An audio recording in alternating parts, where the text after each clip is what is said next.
Hey, what's going on, bread chasers? My name is Josh, and in this video we're going to be talking about how to create financial freedom. Hey, maybe you can retire early.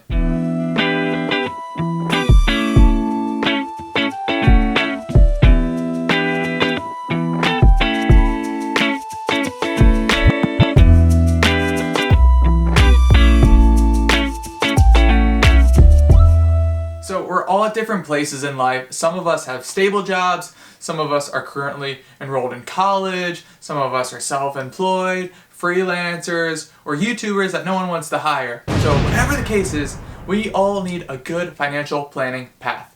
And we all need a path to get from where we are to becoming financially stable, financially free. If that doesn't interest you, you probably shouldn't be watching, because that's what I've been talking about on this channel. I cover topics related to financial freedom, online business, investing, and entrepreneurship. So if any or all of those sound interesting to you, please consider subscribing. I post weekly videos that I do not want you to miss. Also, drop a like if you find anything in this video to be helpful. So let's just jump right into this video. We're trying to become stable and gain some wealth. So it's not fun worrying about that next car payment, that next bill. And if you're in debt, there's a reason to get out of debt. You get out of debt so that you can increase your income, to give yourself that raise that you've wanted, to stop weighing yourself down on interest payments. You get out of debt so that you can offer to pay for that next meal, to be more generous, to give back to the community comfortably,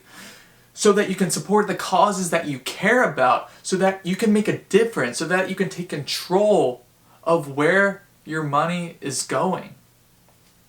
So just like when you're building a house, you need a strong foundation. Today, I'm going to cover 5 slices of financial freedom. Slices, I know. You might have noticed this channel is called Bread Chasers, and the slogan I have for this channel is to take a slice of education. So hopefully that makes sense. It's not just chasing money, it's chasing bread as education. This is education that is shareable. So I want you to take these slices, this free education, and apply it directly to your life. These slices, these steps, are based on basic financial planning logic. So the first slice is the foundation. This is like the foundation of a house. And it is to stop what you're doing and to save a minimum $1,000 into an emergency fund. Now, if you already have this $1,000 saved up, great, you're on your way. Now, if you don't have this $1,000 minimum saved up, we need to get you there as soon as possible. This is important because we need you to be ready for that unexpected expense that just comes out of nowhere. Car problems are very common for this. I actually had a car problem when I started saving, and it cost like $800. But I tell you what, I walked up to that counter so confidently. You know? It was just like it was almost nothing. The car problem won't feel as bad when you're already ready for it. So it's super important that once you spend your emergency fund, that you immediately fill that void so that you're prepared for the next emergency. So the next slice is to simply pay off all your debt. So I know it's easier said than done, but yes, you can do it. If you haven't realized it already, it is so much easier getting into debt than getting out of debt. So first, we need to stop getting tricked into debt. No more credit cards, no more loans, no more borrowing. When you're borrowing, you become a slave to the lender. So if you have debt, you're currently a slave that needs to be set free. So believe it or not, it mentions this in the Bible. The rich rules over the poor, and the borrower is a slave to the lender. We need to break free from debt. I don't want to get into any religious debates. I'm just pointing out that even if you're not a Christian, there are so many great verses in the Bible that talk about money, and none of them speak highly about debt. So to get out of debt, we use a snowball method, and that is to start paying off your smallest debt first. And you might think, why not go for the largest debt? Well, the answer is, as humans, in order to keep motivated, it's great to reach your goals. And reaching your goals helps you to stay even more motivated. So start off with a realistic goal, which is paying off your smallest debt. It's a great way to start. And once you accomplish that, you can then move on to the next lowest debt and keep on going until you pay off all your debt. Now I will say, you don't have to include mortgage in this, although it would be very nice to just pay off the house, right? So the next step is building a larger emergency fund. So we're shooting for 3 to 6 months of expenses here. Things happen. Let's say you lose your job. 6 months simply is like enough time to find another job or even adjust your career path if you wanted to. Building this emergency fund simply buys you time when you're in need, and this is so valuable. And I will say, when you're building up this emergency fund, you might not just want to have this money all sitting around in one checking account. And the reason for that is because it loses about 1 to 2% of its value every year due to inflation. So consider saving this money in a high yield savings account, or if you want immediate access to it, then you can just go with a checking account. Regardless, this emergency fund with 6 months of expenses gives you time. Let's say you sustain an injury or you get really sick and you can't go to work for a while. I'm sure you understand how this larger emergency fund can really benefit you. So the next slide is to invest a percentage. I recommend 15 to 20% of your income into retirement. So if your company offers a 401k match, take it because it's free money. Another tip is to only contribute to the company match and nothing more. If you're self-employed, you can consider a solo 401k, or you can invest in an IRA, which is an individual retirement account. There's tax advantages with these, by the way, and I will continue talking about retirement accounts in more detail in future videos. As a reminder, these steps need to be followed in order. You can't just start investing when you haven't even saved an emergency fund yet. So the fifth and final slice is to grow.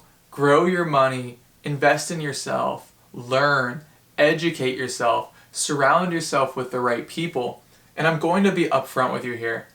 I don't have a net worth of $1 million, but my goal here is to help people become financially free. So to dive a little bit deeper into that, the goal is we need to reach a point where passive income meets or exceeds our liabilities. And I want people to be able to comfortably pay their bills. No stress. So here's some ways that you can grow. So one is creating a strict budget. And I talked about budgeting in my previous video, so definitely go check that out. Another way to grow is by just learning how to cook. So believe it or not, it is possible to have meals cost only like $1 to $2. Going out to eat will literally eat up your money. And listen, man, avoid that expensive organic food. It doesn't do anything. All it does is thins out your wallet. Don't kill me. And cancel unnecessary subscriptions. So with this, you can try the Truebill app, and it helps you manage your subscriptions, like those ones that you have no idea what they are. I want to point out that you can simply give yourself a raise by cutting out all subscriptions that you don't use or don't need. Another way to grow is to eliminate alcohol use, and to eliminate drug use, etc. I'm going to talk about alcohol use real quick, and this also applies for drug use. Alcohol is pretty much the worst investment you can make because you're buying temporary pleasure and you're also buying health problems. So the benefits are temporary and there is no value once it's consumed.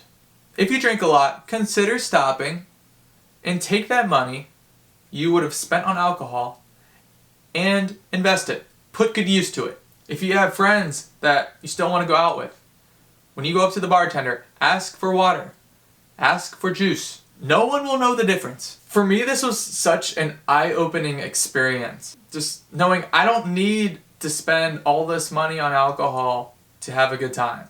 So being surrounded by good people is intoxicating enough. And if you're friends with people that give you crap for not drinking, you might want to reconsider your friendships because sometimes you need to adjust who you're surrounded with. There's studies that say you become the average of the 5 to 6 people that you hang around with. And I believe this is true. Pursue hanging out with people that you want to become. Drug dealers, alcoholics that drink like every single day, those are probably not the people that you want to become. So personally, I believe drinking is okay for special occasions.